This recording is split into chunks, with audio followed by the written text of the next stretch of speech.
Bem-vindo ao canal Fenómenos Inexplicáveis. Subscreva o noso canal, pois publicamos diariamente historias sobre fenómenos misteriosos baseados en factos reais. Apóyenos. Gosta se gosta do que facemos por si. A neve cobría unha pequena cidade no centro da Suecia. Luces de Natal brillaban do lado de fora das llanelas. Mas unha casa estaba extrañamente silenciosa. Entrei no cuarto e sentí un arrepío percorrerme a espiña. Embora o cuarto estivese quente. Sofía, de 9 anos, yacía inmóvel, como unha boneca de cera. Os cabelos, con un brillo anormal en contraste con a pele pálida, estaban espallados pela almofada. Os ollos estaban ben fechados, como se alguén os tivese selado.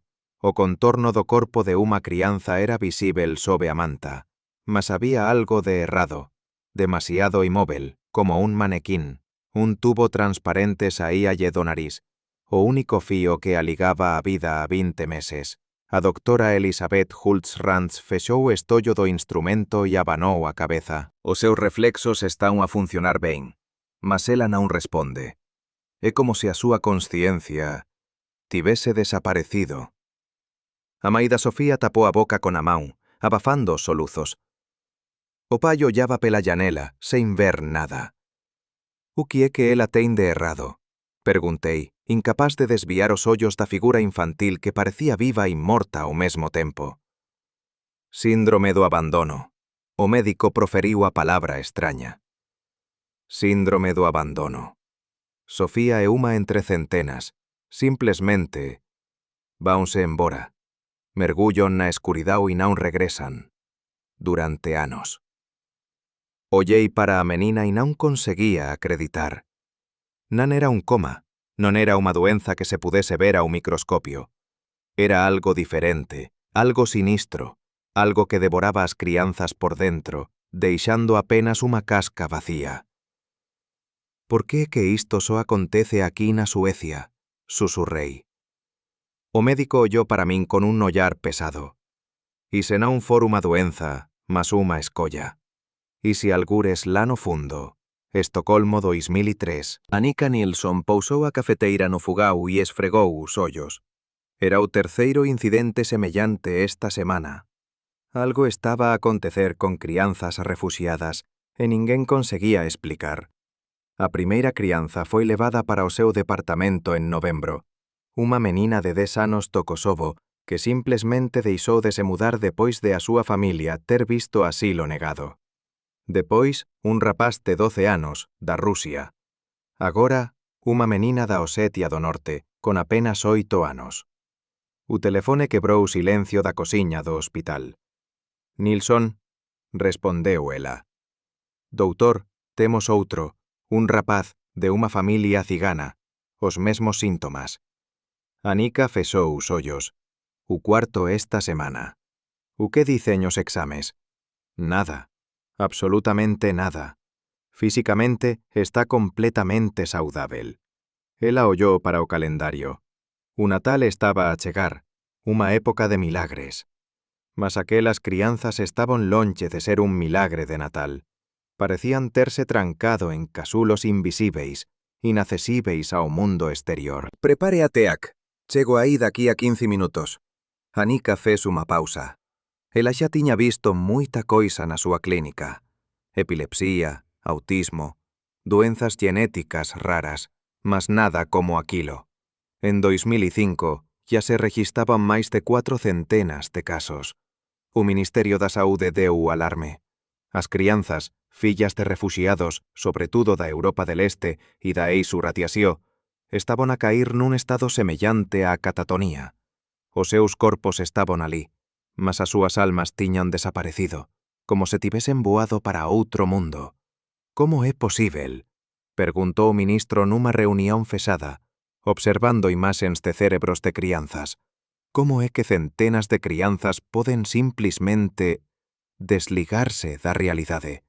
Non sabemos, admitiu Annika, mas acontece, e son a Suecia. En máis neñún lugar do mundo foron registrados casos semellantes. En neñún lugar. Mai, olla, está a nevar. Sofía presionou o nariz na llanela do autocarro. Setembro de 2015. 3 meses antes, as súas vidas tiñan desmoronado e agora conducían por unha estrada sueca endirezano ao descoñecido. A Suecia parecía unha terra de contos de fadas, libre de guerras, de bandidos, onde ninguén dispara ou rapta. Quieta, querida. A mamá acariciolle a cabeza. O papá olló pela llanela, o rosto aínda con as marcas da sova. Os hematomas tiñan ficado amarelos, mas a cicatriz acima da sobrancella permaneceu para sempre. Nese día, cando o carro foi mandado parar por homens fardados, Sofía estaba sentada no banco detrás con a súa boneca. Ela ouviu gritos, viu sangue. Viu a main ser atinsida con a coroña de unha espingarda e o pai ser levado. Durante 3 días, ela gritou á noite preguntando onde estaba o pai, e depois voltou, con os ollos vacíos e sangue debaixo das uñas. Nunca máis falaran sobre o sucedido. A Suecia recebeos con os corredores cincentos do escritorio de inmigración. Longas horas de espera, papelada, preguntas. Sofía segurou a man da main e tentou sorrir para o oficial que estaba a rever os documentos. «Quero ir para casa», susurrou ela en ruso. «No podemos voltar para casa», respondeu a main. «Eles vão matarnos lá». A Sofía ficou en silencio. Falaba cada vez menos todos os días. Algo estaba a acontecer con ela, como se unha luz dentro dela se estivese a apagar lentamente. No día en que chegou a carta de reseisaón, Sofía sentouse á mesa e deseñou un retrato da súa nova casa na Suecia. Viu o pai abrir o envelope, como ficou pálido, e a main desatou a xorar.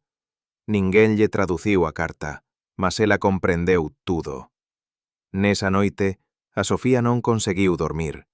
Ollou para o teto e sentiu algo a pairar sobre sí, unha sombra enorme e escura. Cada batida do seu corazón era dolorosa. De mañá, ela non conseguía sair da cama, nen conseguía abrir os ollos. «Sofía, acorda», xamou a main, mas a súa voz parecía vir a través de unha espesa camada de agua. A Sofía quería responder, mas non conseguía mexer os labios. Quería levantar a man, mas o seu corpo non obedecía. Estaba presa no seu propio corpo e ninguén a conseguía tirar dela. No hospital, os médicos aglomerábanse en redor, falando palabras incomprensíveis, apontándolle lanternas aos ollos e tirándolle sangue. Sofía ouvía tudo, sentía tudo, mas non conseguía dar sinais de que estaba ali, de que compreendía. Unha semana depois, voltou para casa con un tubo no nariz, un catéter e un diagnóstico que ninguén conseguía explicar. Meses se pasaran. Sofía estaba deitada na cama, a ouvir a vida pasar do lado de fora da llanela. Ouvía a televisán, os pasos dos pais, as voces dos viciños. Por veces, os médicos viñan examinala, verificando o seu pulso, a súa sonda de alimentación. Por veces, a súa mãe líalle historias ou simplesmente acariciaba os seus cabelos, e Sofía afundábase cada vez máis na escuridán, que asugaba como areia movediza. A doutora Inna Gailit estaba enfrente a un ecrã que exhibía as ondas cerebrais de Sofía. «Aquí mesmo», ela apontou para o sinal no monitor. «Ela óvenos. Percebe o que estamos a dicer. Só non consegue responder». «Como é posíbel?», preguntei, ollando para a rapariga inmóvel no sofá. As súas mãos eran brancas e cinas como papel, as vellas brillaban de azul. «Chamamos a isto un estupor disociativo», dise Gailit, desligando o equipamento. «Mas o nome non explica nada.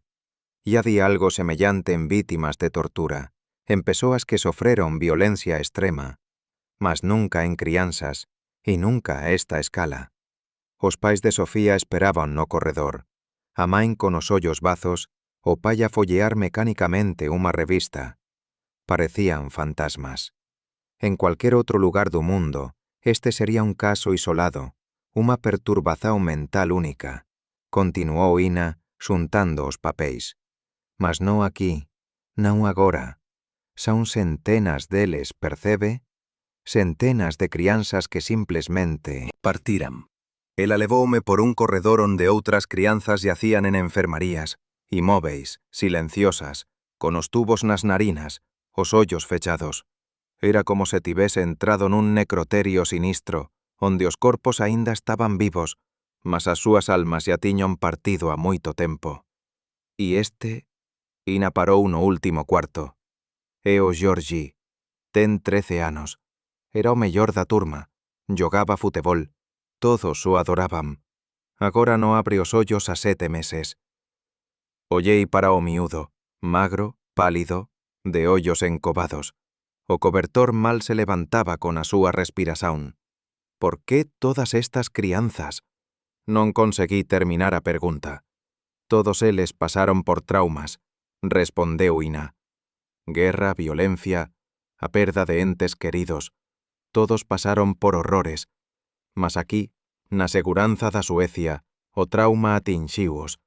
É como se agora que finalmente están en seguranza, os seus corpos e mentes dixesen, ya chega, non aguento máis.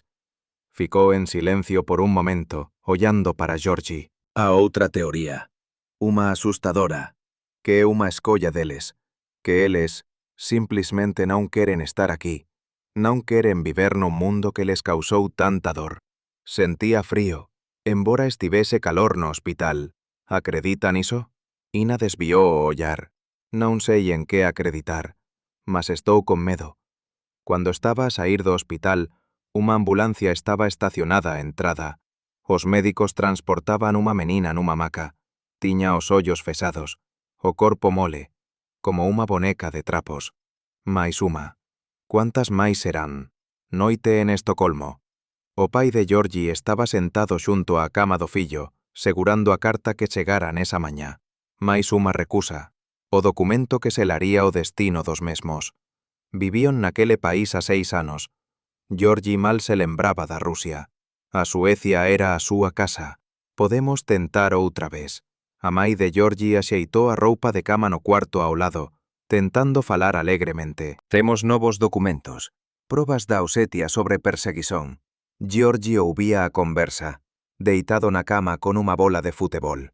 No día seguinte, tiñan un xogo contra unha escola viciña. Era o capitán da equipa, o mellor atacante. A súa profesora de sueco dise que ele non tiña sotaque. A súa profesora de sala de aula elogiou-o pelo seu suceso en matemática. Ouviuse bater a porta. O pai estremeceu. Cada pancada era unha ameaza para ele. É para min. Georgie saltou da cama. Johan, o seu colega de turma, estaba á soleira da porta. Ouviu falar de Ahmed? Preguntou abruptamente da porta. Georgie abanou a cabeza. Foron deportados onten. A familia toda. Nen teve tempo de se despedir. Algo dentro de Georgie estalou. Ahmed era natural do Afeganistán. Tiña jogado futebol con ele, sentado na carteira ao lado. E agora, ele simplesmente non apareceu na escola. E depois a directora dise que tiñan sido mandados de volta, continuou Johan. Era como se nunca tivesen estado lá. Georgie asentiu, incapaz de pronunciar unha palabra. Cuando Johan saiu, sentóse á mesa, ollando para a parede. O rosto de Ahmed estaba diante dos seus ollos. Para onde o tiñan mandado? O que lle acontecería? A noite, ouviu os pais a segredar na cociña. Por cuánto tempo podemos fuxir? A voz da mai tremeu. Non podemos escondernos para sempre. Se nos mandaren de volta, vão matarnos, dise o meu pai simplesmente. Sabes o que vai acontecer se voltarmos? Nas semanas seguintes, Georgie andou atordoado. Sorría na escola, jogaba futebol e respondía a preguntas na sala de aula. Mas un medo crecía dentro dele, como unha mola. Todas as noites, soñaba correr pela floresta, perseguido por homens armados. Acordaba a suar frío, agarrado á almofada.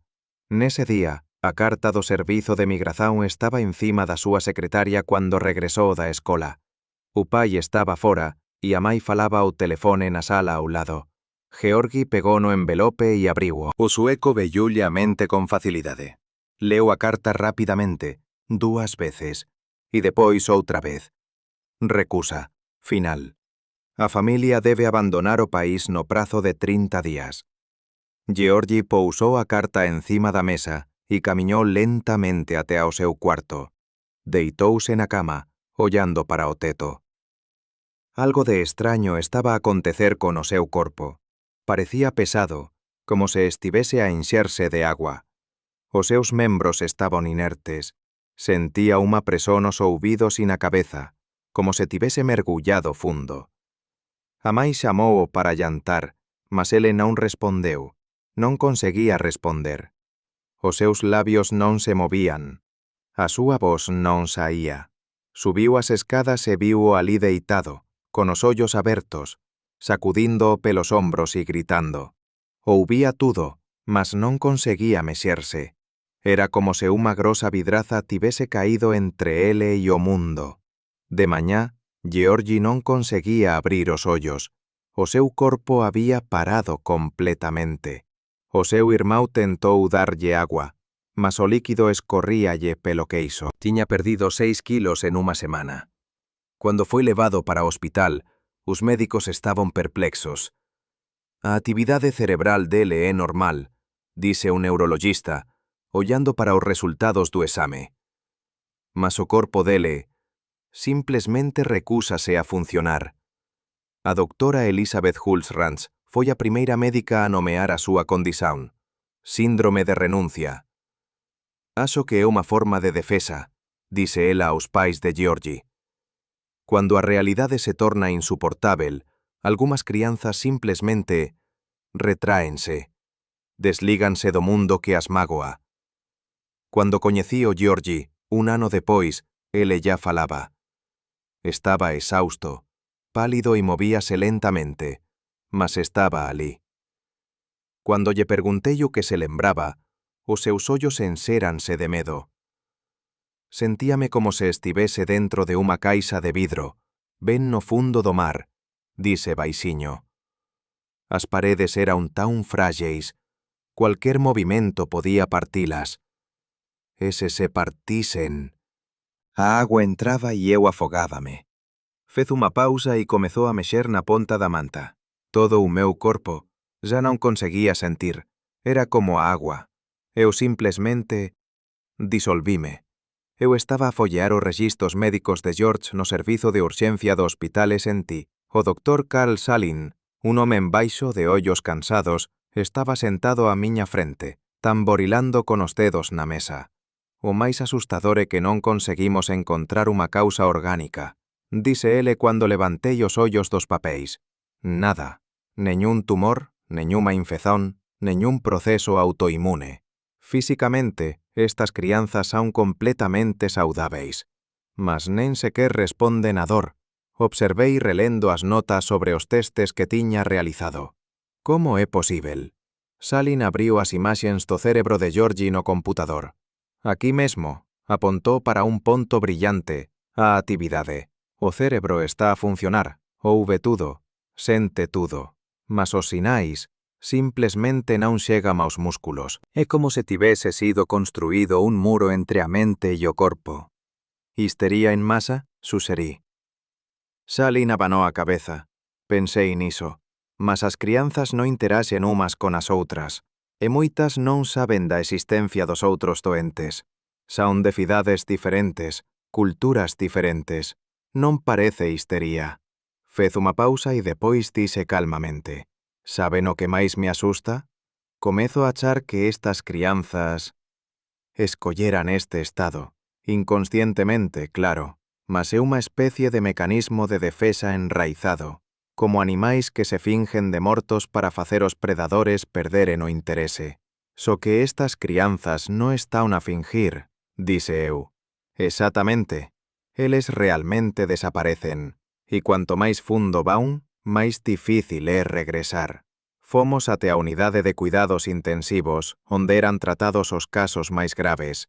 Crianzas con tubos no nariz e soro intravenoso, quietas e inmóveis, como bonecas. Tiña os ollos fechados, a respiración quase imperceptível. As enfermeiras virábaunas para evitar escaras, lavábaunas, trocábaunlles as roupas e alimentábaunas por sondas. Unha muller estaba sentada no canto da sala, segurando a mão de uma menina de 10 anos. Ela cantarolaba baixinho, acariciando os cabelos da criança. A menina não respondeu. Ela está aqui há 2 anos, disse Salim. Todos os días a mãe ven, fala con ela, lê historias, mas a menina não acorda. O que lles vai acontecer? Perguntei, incapaz de desviar os ollos da criança que parecía viva e morta ao mesmo tempo. Algúns saen deste estado, respondeu Salim. Normalmente depois de a familia receber residencia permanente. É como se a ameaza desaparecese e ya non tivesen de se esconder dentro de sí. E o resto? Ollou para min por un longo momento. O resto, simplesmente non volte. Nesa noite, reví as grabasóns experimentais de Henry Laborie, neurocirurgião e neurologista francés. Descubriu que até os ratos, cuando privados da capacidade de agir e incapaces de lutar ou fuxir, se tornan letárgicos, enfraquecen e desenvolven doenzas. Un ser humano, perante unha ameaza avasaladora a cual non há escapatoria, pode vivenciar algo semellante. Mas estas crianzas, o que podería ser tan aterrador ao ponto de obrigar centenas de crianzas a desligar as súas consciencias, os seus corpos, todo o seu ser? Que horror testemuñaron ao ponto de optaren por mergullar nun sono sen fin. Ala 17. Unidade de cuidados intensivos. Outra menina, Ana, foi hoxe internada. Ten 10 anos e é natural da Chechenia. A súa familia fuxiu após o bombardeamento que matou os 2 irmáns máis novos de Ana. Viveron na Suecia durante 3 anos, aguardando unha decisán sobre o caso. Onten, chegou a recusa final. Ana non dise unha palabra cando os pais lle falaran da deportazán. Ela foi silenciosamente para o seu cuarto. De mañá, a súa mãe non conseguiu acordala. A menina estaba deitada de ollos abertos, sen pestanellar, sen reazón e imóvel. É sempre a mesma coisa, dise a enfermeira Lina, verificando o soro. Comeza con depresón, recusa en comer, silencio, e depois, simplesmente desmayan. Ás veces demora semanas, outras horas. Vi unha menina que aínda tomaba o pequeno almozo con a familia de mañá, e a noite ya non conseguía abrir os ollos. Ollei para Ana, magra, con sardas no rosto pálido. Os seus brazos estaban frouxos sobre o cobertor. Unha intravenosa bombeaba solución nutritiva para a súa vella. Os seus ollos estaban abertos, mas o ollar era vacío. «Ela venos?» Perguntei. «Non sabemos», respondeu Lina. «Quen sabe o que se pasa na cabeza deles? Tal vez ela vella tudo, ouza tudo, mas non consiga responder. Ou tal vez a consciencia dela estella noutro lugar». A mãe de Ana sentouse ao lado da cama, segurando a mão da filla. Ela susurrou algo en checheno, mudando ocasionalmente para un sueco roto. Os seus ollos estaban vermellos de tanto xorar, mas ela non estaba a xorar agora. O seu rosto estaba congelado nunha expresión de extraña resignación. Moitos pais pensan que é temporario, continuou Alina en cuanto saíamos para o corredor, que os seus fillos van acordar cando o perigo pasar. O problema é que algúns demoran anos a acordar. E o tratamento? Perguntei. Que tratamento?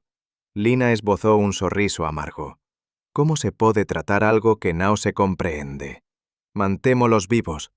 Alimentámolos por tubos, rodámolos para evitar escaras, masallamos para evitar que os músculos atrofíen. Mas para os tirar dese estado, tentamos de tudo. Antidepresivos, antipsicóticos, tranquilizantes, estimulantes. Nada funciona.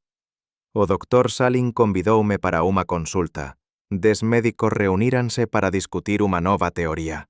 A de que a síndrome de renuncia pode ser unha forma de catatonía, unha perturbación neurológica caracterizada por deficiencias motoras e comportamentais. De acordo como DSM-5, un diagnóstico de catatonía requer 3 ou máis dos 12 sintomas, explicou o joven psiquiatra mostrando diapositivos. Os nosos doentes apresentan estupor, mutismo e negativismo, todos consistentes con catatonía. Se for catatonía, dise Salim, Podemos tentar tratala con benzodiazepinas. Esta é a abordaje padrón. No cuarto de hospital de Georgie, a súa mãe estaba sentada a segurar a man do fillo. Ela falaba con ele como se ele pudese responder. O treinador preguntou por sí, dice ela. Todos os rapaces da equipa mandaran lembranzas. Está una espera que volte. Georgie yacía inmóvil, de ollos fechados. Un tubo de alimentación, un catéter. Sensores y monitores estaban no lugar. O seu peito subía y descía ligeiramente con a respiración. ¿A cuánto tempo está él en este estado? Preguntei. 4 meses. Respondeu a man. Sen tirar os ollos do fillo. Ás veces penso que ele me ouve. Ás veces vejo as suas pálpebras tremerem ligeiramente quando falo. Ela inclinou-se e sussurrou-lhe algo em russo ao ouvido. Seria imaginação minha ou os dedos dele tremeram ligeiramente? O que lhe disse? Perguntei. Ela olhou para mim com os olhos cheios de lágrimas. Que recebemos uma carta. Que talvez nos deixem ficar. Que ele já não precisa de ter medo. Olhei para o monitor. O pulso de Georgie acelerou. Ele ouviu. Estava ali, dentro do seu corpo imóvel, preso na sua própria mente. A pequena cidade de Horndal, na Suécia, primavera de 2017, estava à porta da casa da família de Miri, hesitante em entrar. Dea Ginovci, uma jovem realizadora, convidou-me para o set de filmagens do seu documentário. Eles concordaram em deixar-te ver as meninas, disse ela, abrindo a porta. Mas por favor fale baixo. Qualquer ruído alto pode ser prejudicial. Não percebi o que ela queria dizer até entrar no quarto. 2 camas estavam lado a lado, encostadas à parede. 2 raparigas estavam deitadas nelas. Uma parecia ter uns 12 anos, a outra uns 9. Ambas estaban imóveis, con os ollos fechados e os tubos a sair dos narices. Os seus longos cabelos escuros estaban espallados sobre as almofadas, e as súas maus repousaban sobre os cobertores. A Geneta, Dea apontou para a máis bella. Está deitada así na 2 anos e medio. A Ibadeta acenou a máis nova. Juntouse a irmá a 6 meses. Fiquei sen fólego. 2 anos e medio. Non conseguía imaginar o que era estar presa no meu corpo durante tanto tempo. Como era para os pais veren os seus fillos naquele estado día após día, mes após mes. A mãe das meninas, Nurie, sentábase entre as camas. Cantaba baixiño na súa propia lingua, alleitando os cobertores primeiro de unha filla, depois da outra. Os seus movimentos eran mecánicos, habituais, resultado de unha repetición interminável. O que lles aconteceu? Perguntei nun susurro. O meu pai, Muharrem, parecía moito máis vello do que realmente era. Cabelo grisallo, rugas profundas, ollos bazos. Fugimos do Kosovo depois da guerra, dise calmamente. Non tiñamos nada. A nosa casa foi bombardeada, os nosos familiares foran mortos. Geneta viu o seu tío ser baleado. Mesmo na rúa. Ficou en silencio, ollando para as fillas. Pensábamos que sería seguro aquí, mas non nos deixaran ficar. Recusaran 3 veces, e de todas as veces, as raparigas ouviran. Viran o noso medo. Senteime nunha cadeira no canto da sala a observar as irmás.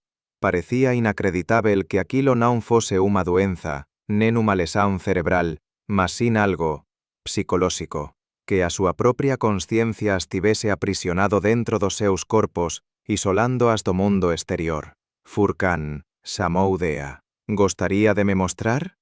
Un rapaz de cerca de 10 anos entrou no cuarto carregando unha grande caixa de cartón. Sorriume tímidamente e aproximouse das camas das irmás. Fiz unha nave espacial, dise, colocando a caixa no criado mudo entre as camas, para un voo para Marte. A caixa era pintada de prateado con vigías de papel de aluminio e unha antena de arame. Unha criazón infantil, cheia de fe inxenua nos milagres. Cuando Geneta e Ibadeta acordaren, voaremos todos para Marte, dise Furcán, serio. Eu serei o piloto. Será a nosa nova casa. Sentí un nó na garganta. Aquele menino era o único na familia que aínda conseguía soñar. O único que non desistía. Dea instalou unha cámara e filmou as figuras estáticas das meninas. Quero contar esta historia a través dos ollos deles, díseme ela máis tarde. Non apenas como un caso médico, mas como unha traxedia humana. E ao mesmo tempo quero que as persoas vellan Furcán, a súa esperanza, os seus soños, para que entendan que mesmo na escuridão pode haber luz. Cuando estaba a sair da casa de Demiri, Furcán alcanzoume no portón. «Achas que elas van acordar?» Preguntou, ollándome directamente nos ollos. «As miñas irmás?» Quería mentir, dizer que, claro, tudo ia ficar ben. Mas algo no seu ollar me impediu. Non sei, Furcán, ninguén sabe. Mas a túa nave espacial é moito boa. Talvez a vellan. O menino asentiu seriamente. Fálolles de Marte todos os días. Non ha guerra lá, e ninguén está a expulsar refugiados. Talvez queiram acordar para ver un lugar asín. O consultorio do Dr. Thomas Erickson na Universidade de Estocolmo estaba repleto de libros e artigos de investigación. Na parede pendía un mapa da Suecia con casos de síndrome de renuncia asinalados a vermello. Máis de 800 casos nos últimos 10 anos, dice, apontando para o mapa. E todos eles na Suecia, nen na Noruega, nen na Finlandia, nen na Alemanha, nen en cualquier parte do mundo, só aquí. Senteime enfrente a ele, revendo os dados máis recentes da investigación. As teorías multiplicáronse, mas nenhuma conseguía explicar completamente o fenómeno misterioso. Perturbação de estresse pós-traumático. Li em voz alta o excerto do artigo. Perturbação de conversão, mutismo seletivo, catatonia, dissociação. E nenhuma delas se encaixa na perfeição. Erickson abanou a cabeça. Sabem o que mais me preocupa? A especificidade geográfica. Se fosse uma perturbação puramente psicológica ou neurológica, veríamos casos semelhantes noutros países que aceitam refugiados. Abriu a gaveta da secretária e tirou uma pasta grossa. Comparámos os históricos de casos de crianças com e sem a síndrome. Os fatores de risco são óbvios: experiências traumáticas no país de origem, incerteza quanto ao processo de asilo, longas esperas e depressão dos pais. Mas todos estes fatores também ocorrem noutros países que aceitam refugiados. Então, o que é que torna a Suécia diferente? Perguntei. Erickson olhou pela janela durante muito tempo antes de responder. Talvez não seja o que está aqui, mas o que não está. Ao contrário de muitos outros países, na Suécia os refugiados têm assistência médica, apoio social e segurança garantidos. Talvez só aqui estas crianças possam dar-se ao luxo de se desligar. A súa teoría fez-me pensar. Ese o trauma for tão profundo que a crianza só consiga soltarse cuando se sentir segura o suficiente para demonstrar vulnerabilidade.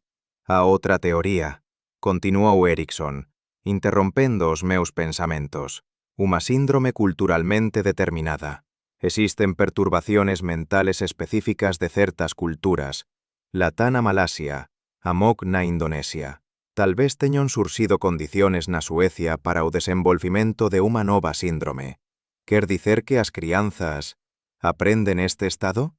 Perguntei incrédula. Non conscientemente, claro, mas as crianzas son extremamente suscetíveis. Se unha perturbación atrai a atención, gaña recoñecimento, suscita ayuda. Outras crianzas en situación semellante poden inconscientemente seguir o exemplo. Tirou unha impresión de un artigo científico. Há 3 casos aquí descritos en que crianzas caíron nesta condición depois de os seus pais teren visto o pedido de asilo negado pela terceira ou cuarta vez. Isto foi en 2005, o pico da primeira vaga da síndrome.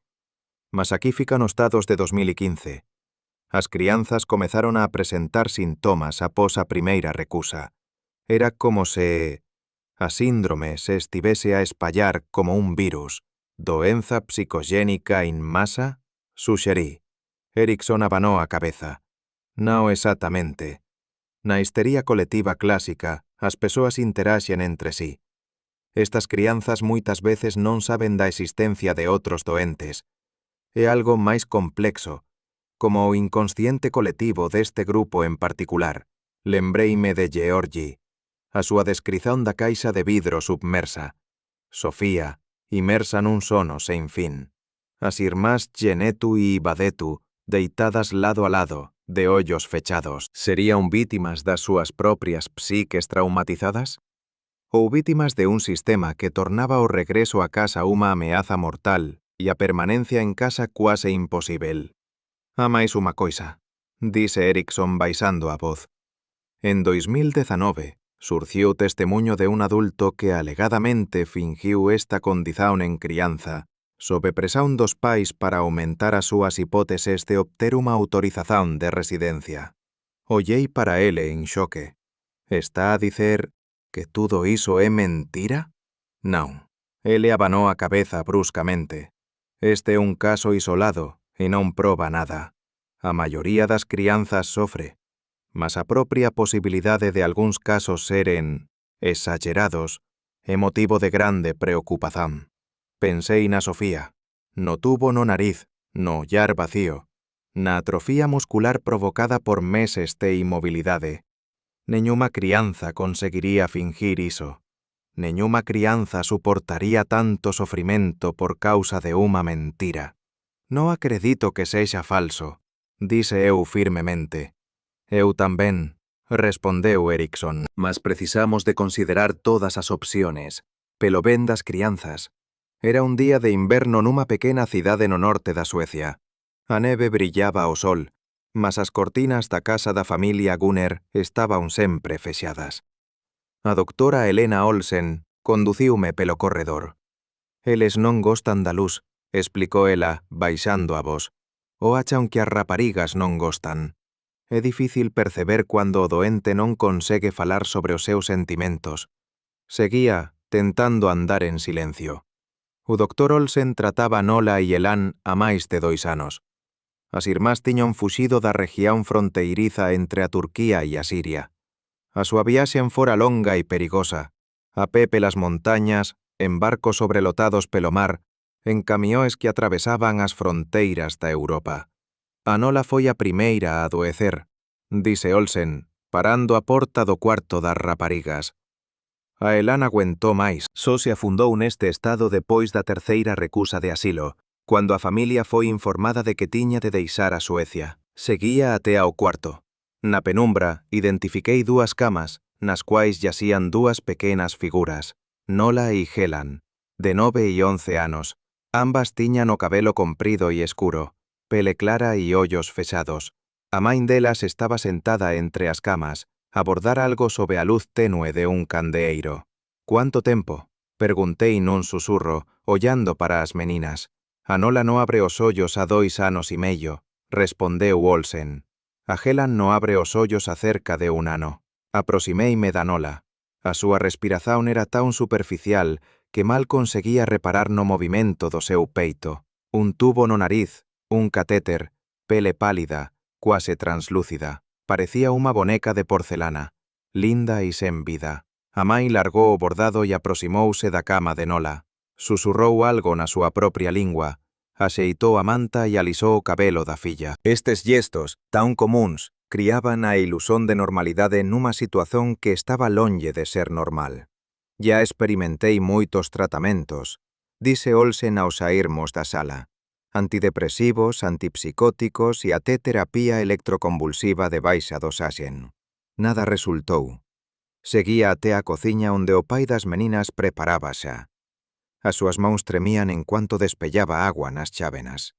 «Sabes que eles están lá dentro», dise ele inesperadamente colocando a chaleira no fogo. «Ouven tudo, compreenden tudo. Simplemente non conseguen responder». «Teña certeza?», preguntei. Ele asentiu.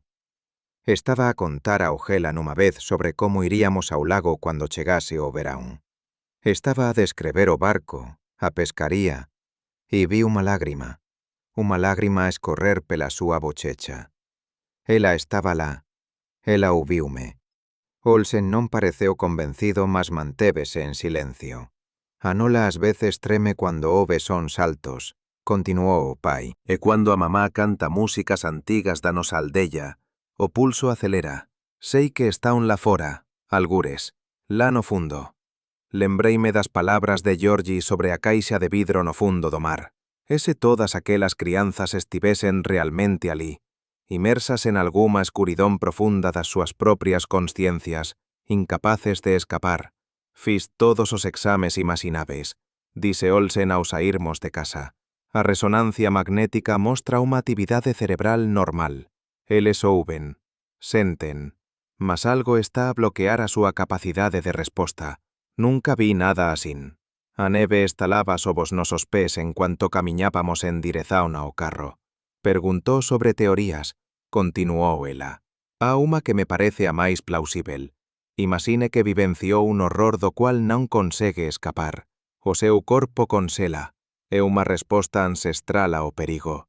Mas e si esa resposta ficar presa? Ese o cérebro, traumatizado profundamente, durante moito tempo, simplesmente non conseguir desligar ese modo de defesa. Ollei para a casa onde dúas meninas yacían en silencio, rodeadas pelo amor dos pais, mas inaccesíveis a cualquier Achas que eles van acordar algún día? Perguntei. Olsen ollou para a neve que caía durante moito tempo antes de responder. Non sei. Algumas crianzas saen deste estado depois de as súas familias receberen unha autorización de residencia. É como se a ameaza desaparecese e ya non tivesen de se esconder. Mas outras simplesmente non regresan. O predio de apartamentos Solsidan ficaba a 2 horas de carro de Estocolmo. Era un edificio discreto, como unha vedazán alta e un guarda ao portón. Vin para aquí por recomendación do Dr. Salin, que falou de unha abordaxe innovadora para o tratamento da síndrome de renuncia. O Dr. Carl Johansson recebeume á entrada. Homen alto, magro e de ollar atento, dirixía o programa Solsidan desde 2005. O que ve aquí vai levantar questões, alertou conducíndome pelo corredor. O noso método contradís tudo o que é actualmente considerado correcto no tratamento destas crianzas. Mas temos resultados. O Solsidan non parecía un hospital. Parecía máis un centro de rehabilitación ou un sanatorio. Cuartos iluminados, moitas plantas, sen bata branca ou equipamento médico exposto. Crianzas brincaban no corredor. Crianzas normais e saudáveis, non pacientes. A nosa idea principal é simples e radical. Dise Johansson en cuanto camiñábamos. Separamos as crianzas dos seus pais. Parei bruscamente. Afastan as crianzas traumatizadas dos únicos entes queridos que ten? Ele asentiu sen tirar os ollos dela. Exactamente. E sabe o que acontece? Comezan a se recuperar. Entramos nunha sala onde un rapaz de cerca de 12 anos estaba sentado a unha mesa. Deseñaba algo nun cadernó, completamente absorto no proceso. Os seus movimentos eran un pouco rígidos, mas controlaba claramente o corpo. Este é o Ahmed, apresentou Johansson. Cando chegou até nós, a 4 meses, estaba en completo estupor. Non se mexía, non falaba, non abría os ollos. Un caso clásico de síndrome de renuncia. O menino ollou para cima e sorriunos fracamente. Olá, dise baixiño e voltou ao seu deseño. Ele consegue agora andar con apoio, continuou Johansson en cuanto saíamos do cuarto. Fala, mas non moito. Come sociño. Dentro de algunhas semanas, penso que estará pronto para ter alta. E tudo isto sen pais? Perguntei incrédula. Non apenas seños pais. Evitamos activamente cualquier discusión sobre asilo, posíbel deportación ou cualquier coisa relacionada con o seu estatuto legal. Criamos aquí un espazo seguro, completamente isolado dos factores estresantes que desencadearon a síndrome. Entramos no seu escritorio, onde había gráficos e tabelas penduradas nas paredes. De 2005 a 2020, tratamos 13 crianzas con síndrome de abandono. Johansson apontou para o registro clínico. 9 delas recuperaran totalmente. Todas as 8 crianzas que foron separadas dos pais recuperaran. Unha crianza que non foi separada tamén recuperou. Estudei os números, tentando perceber esta información. Mas isto contradís a teoría geralmente aceite de que as crianzas só son reintegradas após receberen unha autorización de residencia. Exactamente. Johansson bateu con a mão na mesa. Das 5 crianzas que receberon autorización de residencia durante o tratamento, apenas unha recuperou, e das que non receberan, todas recuperaran. A diferenza é estatísticamente significativa. Tentei digerir esa información. Se ele estivese certo, Entón ya tratábamos estas crianzas incorrectamente a anos. Alén diso, podemos ter, sen querer, piorado a súa condición. Isto é revolucionario, dise eu finalmente. E contraditorio, acrescentou Johansson con un sorriso amargo. Somos acusados de crueldade, de violar os direitos da familia. Mas o que é realmente cruel? Deixar unha crianza en coma durante anos ou facer tudo o que é posível para a tracer de volta á vida. Abriu a pasta con os rexistros médicos. Eis a Miriam, 9 anos, 3 anos en estado de negazón. Os seus pais recusaron cualquier tratamento, exceto alimentación por sonda. Insistiron que a única solución posível era o asilo. Após unha decisión judicial, a menina foi colocada connosco. Ao fin de 2 meses, ela comezou a responder a estímulos. Ao fin de 4, comezou a falar. Agora ela vai á escola. Acha que os pais apoyaron deliberadamente a doenza? Perguntei cautelosamente. Johansson suspirou. En algúns casos, tal vez. Encontramos 3 casos en que há suspeita de simulación iniciada pelos pais. Mas na maioría dos casos acho que eles simplesmente non saben como axudar. Eles propios están traumatizados, asustados, desamparados. E ás veces a doenza do fillo tórnase o centro da súa vida. Dalles propósito, significado. Mesmo que ese propósito sexa simplemente sentarse ao lado da cama e esperar por un milagre. Pensei niso en cuanto camiñábamos pelo centro. Sobre pais que estiveron sentados ao lado da cama dos fillos durante anos, sen saber se algún día acordarían. Sobre crianzas presas nos seus corpos, no seu medo. Sobre un sistema que, ao tentar protegelas, tal vez teña causado danos aínda maiores. Sabes o que é máis extraño? Dise Johansson, interrompendo os meus pensamentos. Cuando as crianzas recuperan, non se lembran de quase nada sobre a súa condición. É como se simplesmente non estivesen lá o tempo todo. Pensei en Georgi, que descreveu o seu estado como estar dentro de unha caixa de vidro debaixo de agua. Ele lembrouse. Tal vez cada crianza teña vivido este estado de forma diferente. Umas como un soño, outras como un pesadelo, outras como un vacío. O que acontece ás crianzas depois de recuperaren? Perguntei. Moitos regresan aos pais, algúns permanecen sob os cuidados do Estado, algúns, fez uma pausa. Alguns ainda são deportados juntamente com as suas famílias. Mas pelo menos saem vivos, e não como bonecos meio mortos. Um café no centro de Estocolmo. O jornalista Janne Josefsson estava sentado à minha frente, a mexer o café. Era conhecido pelas suas reportagens de investigação e estava a trabalhar num filme sobre a síndrome da renúncia.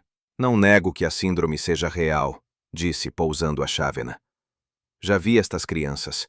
Não é uma simulação, pelo menos não na maioria dos casos. Mas? Perguntei, sentindo que algo mais estava para vir. Ele inclinou-se para mais perto.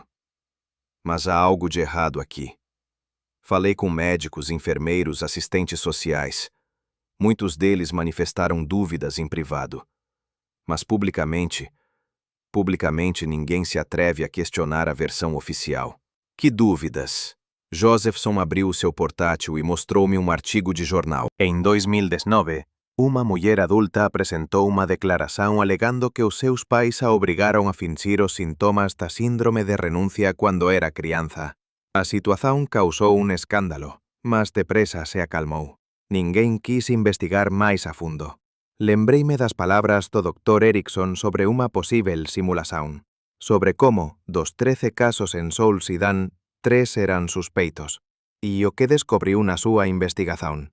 Josefsson fechou o portátil e olloume directamente nos ollos. Encontrei rexistros médicos onde os médicos rexistaron casos suspeitos. Cuando os pais se recusaron activamente a axudar os seus fillos. Cuando as crianzas reagiron cuando pensaban que non estaban a ser vistas. Cuando os pais instruíran os seus fillos sobre como se comportar. E os médicos ficaron en silencio sobre iso? O sistema está concebido para que as críticas o fasan parecer xenófobo, dise Josefsson con un sorriso amargo. Ninguén quer ser visto como cruel para os refugiados, principalmente crianzas. principalmente crianzas traumatizadas. Pensei nas palabras del. Mesmo que houbese finximento ou exagero en algúns casos, iso non explicaba as centenas de casos en que as crianzas tiñan realmente entrado en estado catatónico durante meses e anos. E agora? Preguntei. Continúo a investigación, mas non se trata apenas de exposición. Se o noso sistema incentiva ese comportamento, se as crianzas sofren por causa das nosas políticas, temos de mudar iso, pelo ben das verdadeiras vítimas. Lembreime da Sofía, da Georgie, das irmás de Geneta e Ibadeta, os seus corpos inmóveis, os seus ollares vacíos, os tubos nos seus narices. Podería tudo ter sido unha performance? Non podía ser. Falou con algunha crianza que recuperou? Preguntei. Sin, con varios. E sabe o que é extraño? As historias varían moito. Uns dicen que non se lembran de nada. Outros descrébenno como un soño. Un menino díseme que o viu tudo, mas non se conseguía mexer. E unha menina descreveu o seu estado como escuridão sen fin. Terminou o café e chamou o empregado. O máis asustador non é que algúns casos posan ter sido forjados. O máis asustador é que moitos deles eran reais, que centenas de crianzas caíran realmente neste estado. Algo na nosa sociedade, no noso sistema, está a causar iso, e precisamos de descubrir o que é. En cuanto camiñaba de volta para o hotel, as súas palabras perseguíanme. Ese a síndrome da renuncia non fora apenas unha perturbación mental. Ese fora un sintoma de unha doenza máis profunda, a doenza de unha sociedade que, ao mesmo tempo, aceita os refuxiados e torna as súas vidas miseráveis. Un sistema que mantén as persoas suspensas durante anos, entre a esperanza e o desespero. Fiquei en frente a un ecrán no laboratorio de neuroimasioloxía do Instituto Karolinska. O cérebro de Sofía era presentado no monitor. Un modelo 3D a cores con pontos de actividade intermitentes. A profesora Catherine Fournel, unha neurocientista de renome, explicaba o que estábamos a observar. Aquí mesmo, apontou para unha zona de cores vibrantes na parte inferior do cérebro. Está a amígdala, o centro do medo e da ansiedade. Na Sofía ela é hiperativa, mesmo cando está neste estado catatónico. O cérebro dela está constantemente en modo de luta ou fuga, mas ela non bate nen corre. Observei. Ela non se mexe nen un bocadiño. Exactamente. Asentiu Fernel. Cuando a resposta de luta ou fuga é imposível, unha terceira opción, o congelamento, é activada. É unha resposta defensiva antiga que observamos en moitos animais. Os gambás, por exemplo, fíngense de mortos cuando ameazados. Ela virouse para outra foto. Mas o córtex prefrontal, a área responsável pela tomada de decisóis, planeamento e controlo dos impulsos, está prácticamente inactivo en Sofía. É como se esta parte do cérebro se tivese desligado. Ela fez iso deliberadamente? Fernel abanou a cabeza. Non no sentido que entendemos como unha decisión consciente. En vez diso, é unha combinación de predisposición biológica, experiencia traumática e fatores sociais.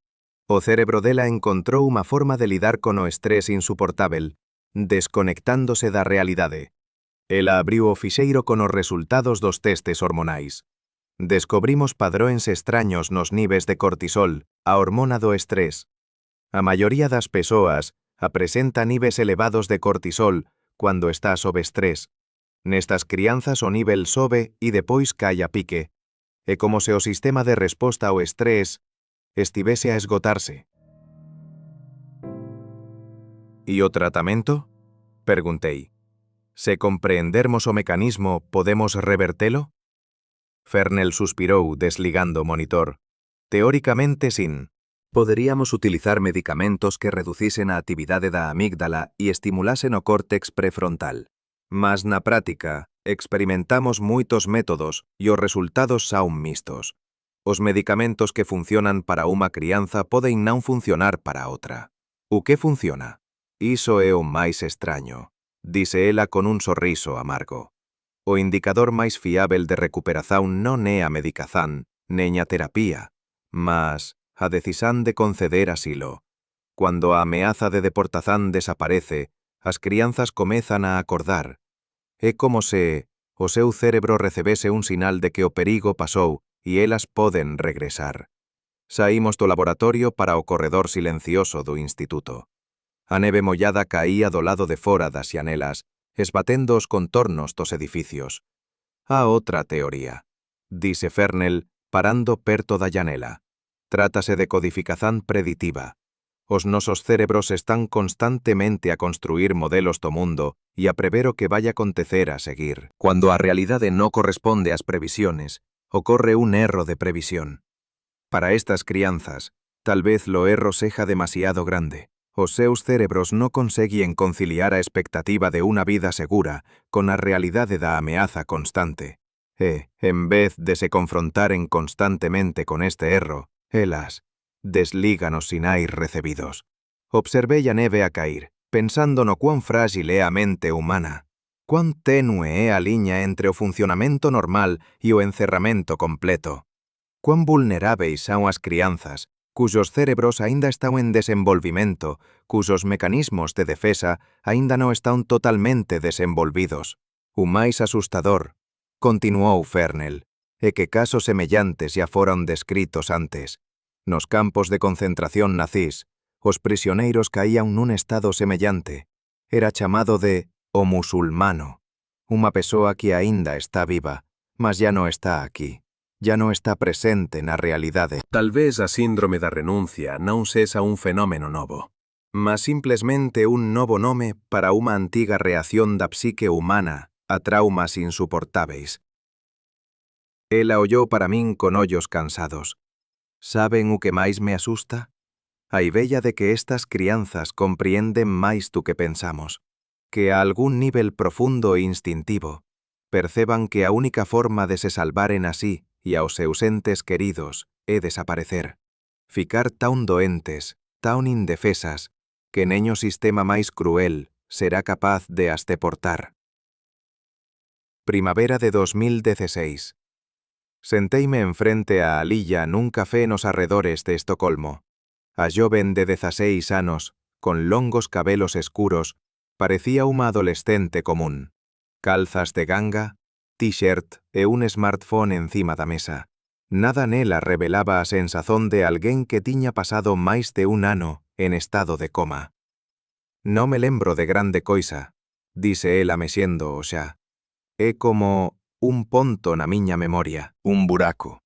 Alía e a súa familia fuxiron de unha antiga república soviética onde pertencían a unha minoría perseguida. Vivían na Suecia a 2 anos cando o seu pedido de asilo foi finalmente negado. Lémbrome da mamá a xorar, continuou Alía. O papá a gritar que nos mataban se voltásemos. E depois nada. Escuridão. Durante máis de un ano, esteve deitada na cama, inmóvel, silenciosa, de ollos fechados, alimentada por unha sonda nasogástrica. Os seus pais sentábanse ao seu lado día e noite, conversando con ela, léndolle e rezando pela súa recuperación. Os médicos dixeran aos meus pais que eu conseguía ouvir tudo. Alía ollou pela llanela, evitando o meu ollar, que estaba algures lá fora, lá dentro, que voltaría cuando me sentise segura. E ouviu? Ela fez unha pausa, como se estivese a decidirse. Ás veces, como se, a través de un vidro grosso, as voces eran abafadas, distantes. Ás veces percebía as palabras, outras non. Era como un soño do cual non conseguía acordar. E eu non quería. Non quería? Preguntei novamente. A Alía ollou para min seriamente. No soño era calma, sen medo, sen dor, apenas silencio e escuridán, seguranza. Mas a realidade, na realidade, a deportazano, posiblemente a morte, aguardábanos. Por que voltar?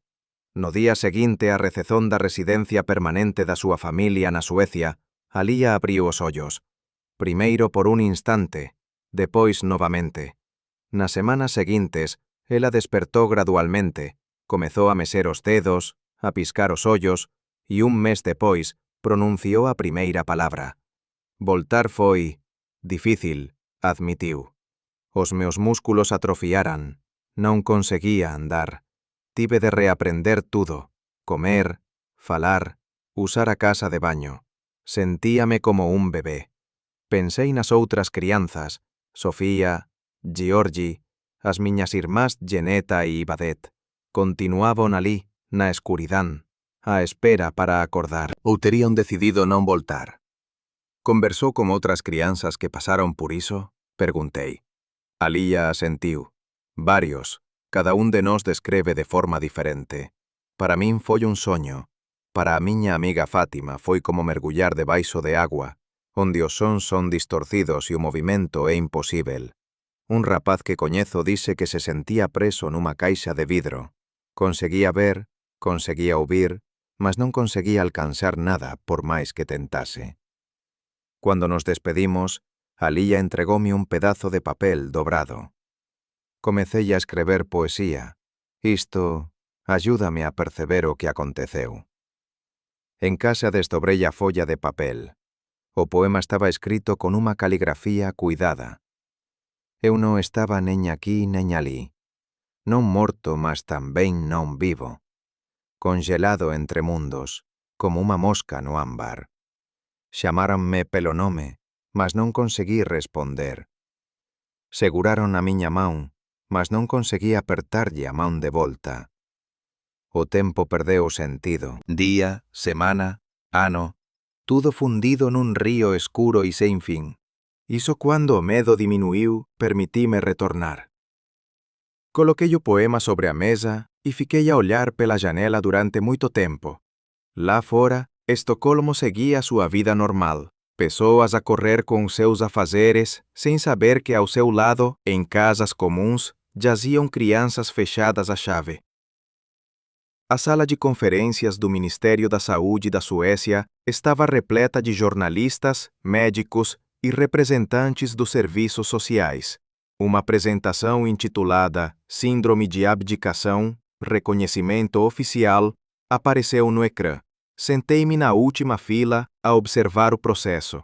Há exatamente 10 anos, em 2014, o Conselho Nacional de Saúde e Bem-Estar Social da Suécia tomou uma decisão que mudou a vida de centenas de crianças e das suas famílias. Reconhecer oficialmente a síndrome de renúncia como uma entidade de diagnóstico separada.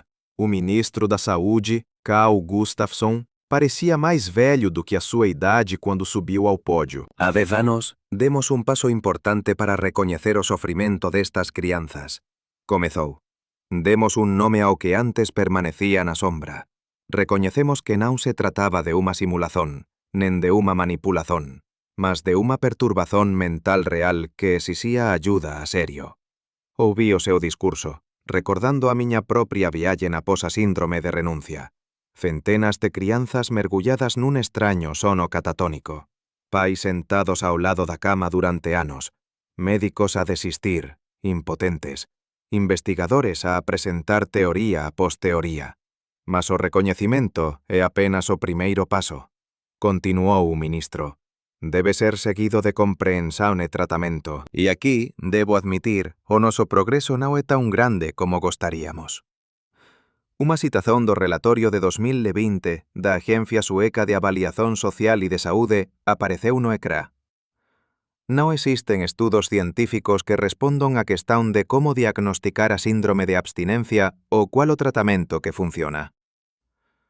6 anos de investigación após o recoñecimento oficial e aínda sen clareza, sen avanzo no tratamento, sen comprensión dos mecanismos subxacentes.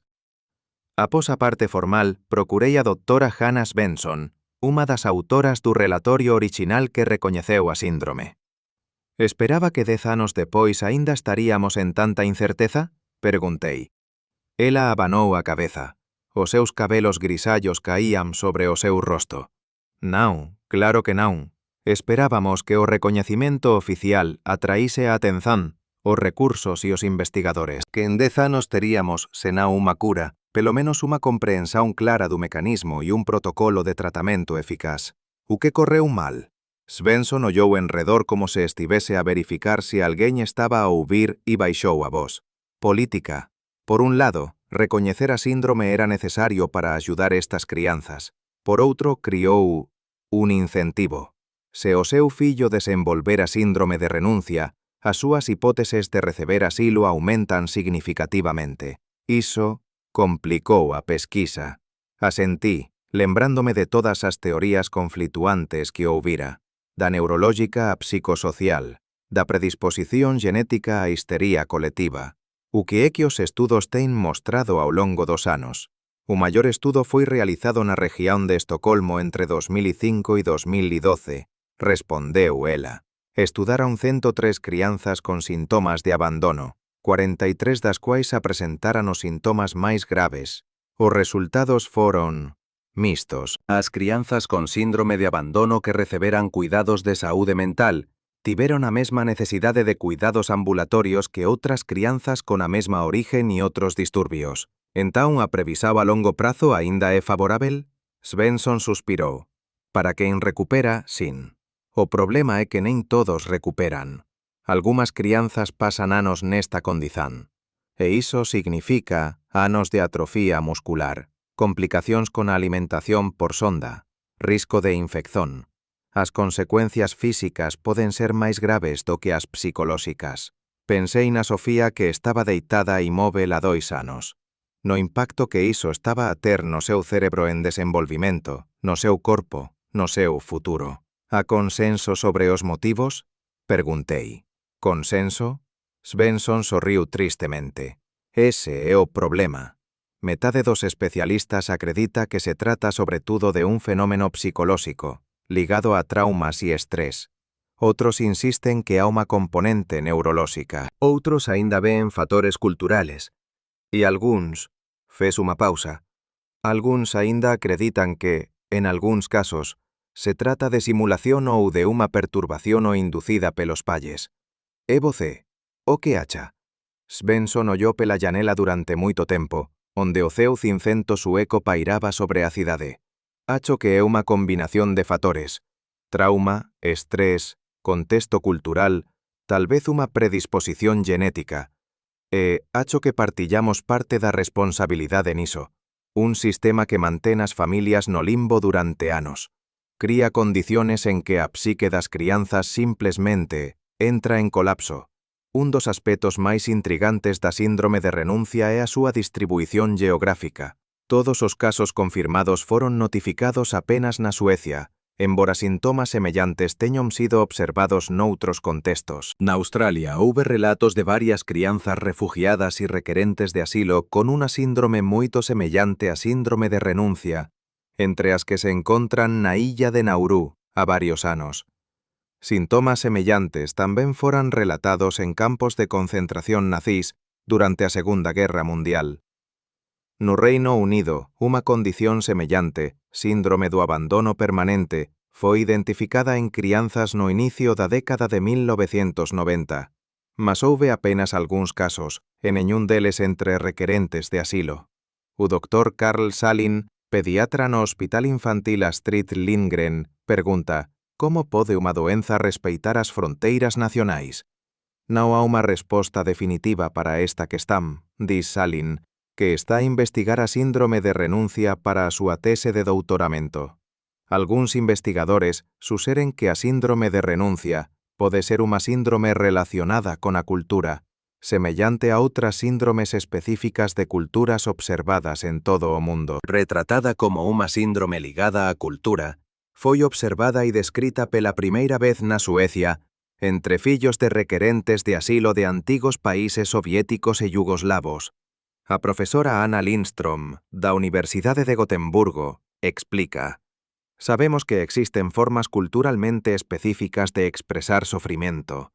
O que se pode manifestar como dor física nunha cultura pode asumir a forma de disociacel noutra. Os investigadores defenden que a psicogénese culturalmente determinada pode explicar a prevalencia endémica, unha vez que as crianzas poden aprender que a disociaceu é unha forma de lidar con o trauma. Durante moito tempo, acreditouse que o camiño para a recuperación destas crianzas dependía da construción de un sentimento de seguranza e da aprobación dos pedidos de asilo das súas familias na Suecia. O Dr. Lars Daxon, pediatra de Sofía, afirma: Só posso apoiar a vida dela. Non posso mellorala porque, como médicos, non decidimos se estas crianzas poden ficar na Suecia ou non.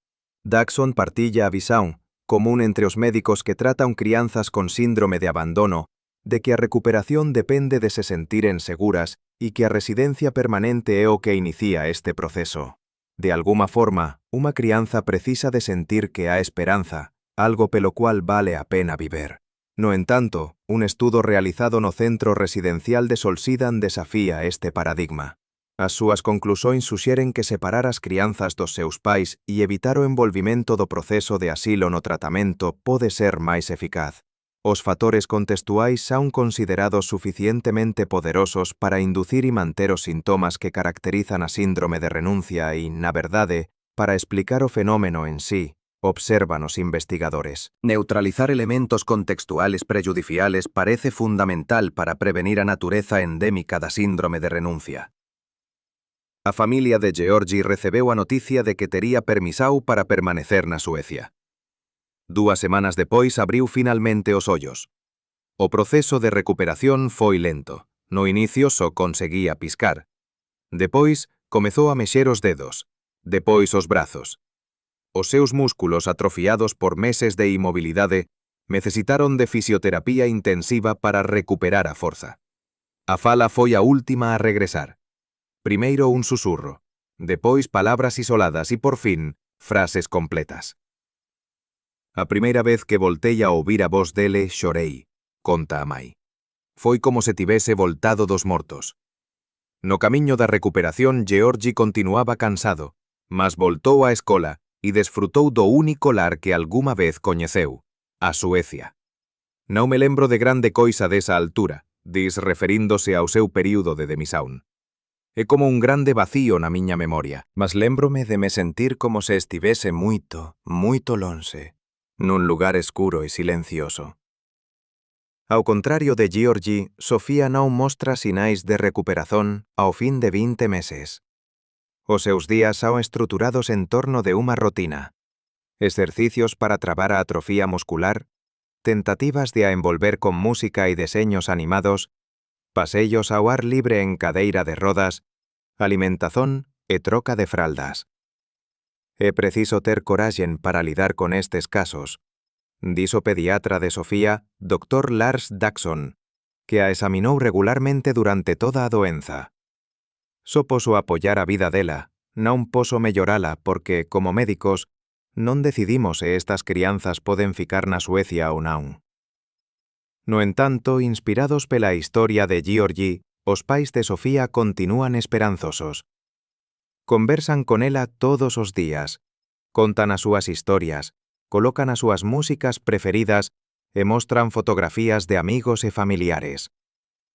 Sabemos que ela anda por aí algures, dis a main. Só precisamos de encontrar unha forma de tracela de volta. A Suecia ten a reputación de ser un dos países máis receptivos los refugiados na Europa. En 2015, 163.000 persoas pediron asilo na Suecia, máis refugiados per cápita do que cualquier outro país do continente. No entanto, nos últimos anos, en liña con las tendencias globales, a Suecia ten registrado un aumento da política de extrema direita e da retórica anti-inmigrante, e o número de novos pedidos de asilo diminuíu drásticamente. A hostilidade dos inmigrantes e o aumento das tensiones poden ter contribuído para a propagación da síndrome de renuncia, mas houve décadas de crianzas apáticas antes de a maré se virar contra os requerentes de asilo. Considerando que a síndrome de renuncia é considerada por moitos como causada pela desesperanza e, por iso, pode ser curada a través da restauración da esperanza, pode non ser moito absurdo concluir que o longo proceso de asilo, a través das 3 fases da audizán, pode ser un factor que contribui para o desenvolvimento da perturbación. Após máis de 3 anos de abandono, as irmás Dilleneta e Badet comezan a dar sinais de recuperación. Isto acontece depois de a familia de Miri ter recibido permisón para permanecer na Suecia. O seu irmán Furkan, que soñaba viallar para Marte, construiu unha nave espacial modelo e colocoua entre as camas das irmás, esperando que iso lles chamase a atención. Certa mañá, os pais de Dilleneta reparan que os seus ollos están abertos. Ela está a ollar para a nave espacial de Furkan. Este é o primeiro sinal de consciencia en máis de 3 anos. Non conseguíamos acreditar, recorda Furkan. A mamá gritaba, o papá choraba. Fiquei tão feliz que a miña nave espacial tivese ajudado. Nas semanas seguintes, Geneta regresa gradualmente á vida, seguida por Ibadeta. O proceso é lento e requer fisioterapia intensiva, mas as irmás, que pasaron anos no seu propio mundo sombrío, están finalmente a regresar á familia. Nos últimos anos, a investigación sobre a síndrome do abandono ten avanzado. Os investigadores desenvolveron varias hipóteses sobre as súas causas, sendo as principais o desamparo aprendido, a resposta de congelamento, a resposta resiliente ao estrés, o comportamento de unha mai traumatizada e a estrutura de codificación preditiva. En 2021, un estudo publicado na European Child and Adolescent Psychiatry desafiou o paradigma de tratamento predominante. A pesar dos maus resultados do tratamento, unha abordalle centrada na familia e a disponibilización de un lugar para viver foron consideradas esenciais para a recuperación da síndrome de renuncia, escreven os autores. En vez diso, propollen un método alternativo que envolve terapia ambiental, como os doentes separados dos seus pais, evitando ao mesmo tempo envolver ativamente o proceso de refugio no tratamento. As súas descobertas suxerien que a separación dos pais e a recusa en procurar residencia permanente poden ser componentes esenciais no tratamento da síndrome de abandono. Alén diso, confiar nunha abordaxe centrada na familia e na residencia permanente pode até ser prejudicial para a recuperación. Un estudo realizado na región de Estocolmo entre 2005 e 2012 acompañou resultados a longo prazo de crianzas diagnosticadas con síndrome de renuncia. Os investigadores descubriron que as crianzas con síndrome de renuncia, avaliadas e cuidadas pelos Servizos de Saúde Mental para Crianzas e Adolescentes, CAMS, tiñon a mesma necesidade de cuidados ambulatorios que outras crianzas da mesma origen que foron tratadas por CAMS para outras condicións. Isto suxere que, a pesar da gravidade da súa condición, as crianzas con síndrome de abandono poden recuperar na mesma medida que as outras crianzas traumatizadas con o tratamento e o apoio adecuados.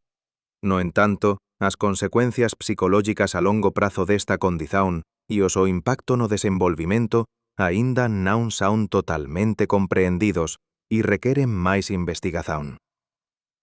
A pesar de anos de investigación e centenas de casos, a síndrome de renuncia continúa a ser un misterio para a comunidade médica. Por que é que afeta apenas crianzas de determinados grupos étnicos? Por que ocorre apenas na Suecia? É un fenómeno físico, psicológico ou sociocultural?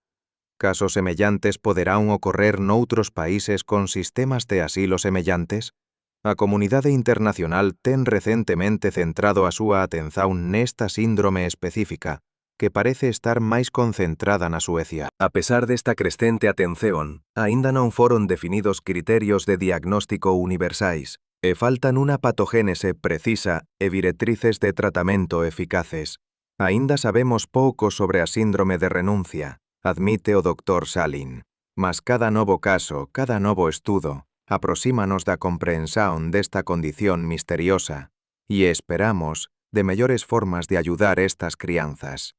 Nunha consulta na clínica psiquiátrica da Universidade de Uppsala, a profesora María Engström cuestiona a natureza da consciencia e a súa ligación con o corpo físico, en cuanto analiza os dados de resonancia magnética de Sofía.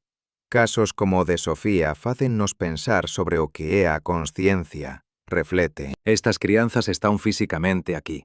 Os seus cerebros están a funcionar. Os seus corpos están vivos, mas son inaccesíveis, como se a súa consciencia tivese recuado para outra dimensón. Recorda as palabras de Alilla sobre estar en estado de renuncia a ser como un soño do cual non quería acordar, e a descrición sombría de George de unha caixa de vidro con paredes fráseis no fundo do océano. Tal vez non sexa unha questão de onde están estas crianzas, dísela, mas sin de por que elas non queren voltar. O que é que a realidade ten de tan terrível para que prefiran desligarse completamente? Estas profundas questões filosóficas permanecen sen resposta, así como os misterios médicos da síndrome de renuncia. Hoxe, 10 anos após o pico de casos en 2015, a síndrome de renuncia continúa a ser un capítulo misterioso na historia médica e psiquiátrica da Suecia. Centenas de crianzas desapareceron literalmente dentro de sí, algunhas durante meses, outras durante anos. A maioría acabou por recuperar, embora o camiño para a recuperación teña sido longo e arduo. Algúns, como Georgie, conseguiron regresar á vida normal e até prosperar nas súas novas casas. Após 2 anos de demisión, Sofía comezou finalmente a mostrar sinais de recuperación depois de a súa familia ter recibido residencia permanente. Primeiro, un movimento quase imperceptível dos dedos, depois os seus ollos abríranse e, finalmente, as súas primeiras palabras débeis. Os investigadores continúan a estudar esta condición enigmática, cuestionando os métodos de tratamento establecidos e desenvolvendo novas abordaxes. Os debates sobre as causas e os mellores tratamentos para a síndrome de renuncia continúan, así como as controversias sobre as súas implicacións sociais e políticas. O que comezou como un misterio médico evoluiu para unha lente a través da cual podemos examinar questões máis amplas sobre trauma, migración, cultura e consciencia. Embora posamos nunca encontrar respostas definitivas para todas as questões que rodeio a síndrome de renuncia, as historias de crianzas que a vivenciaran recórdannos a fragilidade do espírito humano e a súa notável capacidade de cura. Obrigado por ouvir. Se gostou desta historia, subscreva o noso canal para máis. Partille a súa opinión sobre este caso incrível nos comentarios. Tal vez você propio teña testemunhado algo inexplicável?